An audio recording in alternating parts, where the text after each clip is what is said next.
Έχει έρθει ένα καινούργιο μηχάνημα παιχνιδιών στο βυθό του μπικίνι. Λοιπόν, είναι να σας παρουσιάσω το καινούριο παιχνίδι με το μοχλό.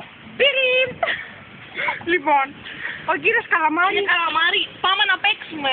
Έχω κερδίσει μια φορά. Πάμε. Μου έχει μείνει ένα χρυσάφι μόνο. Ένα κέρμα. Πώς το βάλω και το τελευταίο. Όμως, πρόσεξε, μην κάνω κάτι, μην χάσω. Κύριε Καλαμάρη, σκέψου αυτό το μηχάνημα. Κλείσα τα μάτια σου τώρα. Βάζω πρώτα αυτό. Τα κλείνω. Δεν θέλω. Ξανακάντο, κύριε Καλαμάρη, σε παρακαλώ. Μικρομάκι όχι.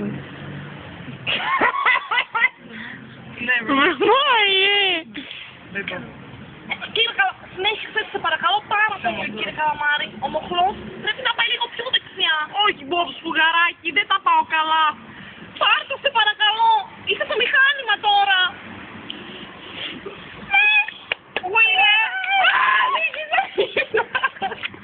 Ωραία.